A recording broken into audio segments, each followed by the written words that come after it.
ಏನು ಅವ್ರ ಜೀವನದಾಗ ಇವ್ ಬರೇ ನೋಡಿ ಇವ್ ಕಲ್ಲೋಡು ಅವ್ರ ಹಂಗ್ ಮಾಡಿದ್ರು, ಇವ್ರ ಹಿಂಗ್ ಮಾಡಿದ್ರು, ಅವ್ರ ಹೆಂಗ್ ಬರೇ ಇದೆ ಜೀವನನೇ.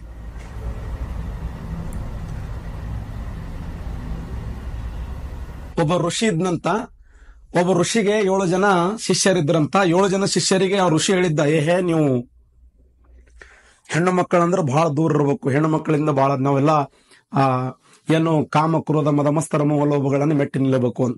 ಆ 7 ಜನ ಶಿಷ್ಯರು ಒಂದು ಹಳ್ಳ ದಾಟ್ಲಕತ್ತಿದ್ರು. ಒಬ್ಬ ಹೆಣ್ಣು ಮಗಳು ಹಳ್ಳದಾಗ ಹರ್ಕೊಂತಿದ್ರು. ಒಬ್ಬ ಶಿಷ್ಯ ಏನ್ ಮಾಡಿದ, ಧೈರ್ಯದಿಂದ ಆ ಹೆಣ್ಣು ಮಗಳನ್ನ ಮುಟ್ಟಿ ಅವಳನ್ನ ಹಳ್ಳದಿಂದ ತೆಗೆದು ಹಾಕಿದ.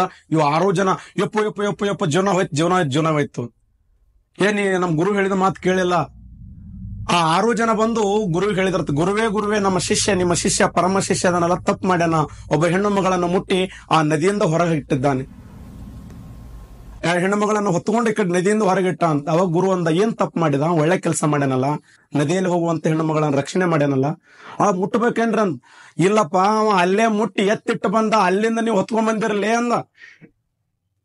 ನೀವು ಮನಸ್ಸಿನಾಗ ನಿಮ್ ಮನಸ್ಸು ಸುದ್ದಿರ್ಲಿಪ್ಪ. ಅವ ಅಲ್ಲಿದಲ್ಲಿ ಪಟ್ಟಣ ಮುಟ್ಟಿ ಎತ್ತಿಟ್ಟು ಬಂದ, ಅಲ್ಲಿಂದ ನೀವು ಎತ್ಕೊಂಡ್ ಬಂದಿರಲ್ಲ 6 ಜನ. ಮನಸ್ಸಿನಾಗ ಅವಕ್ಕೆ ಮನಸ್ಸು ಸುದ್ದಿರ್ಬೇಕು ಅನ್ನುವಂಥದ್ದು.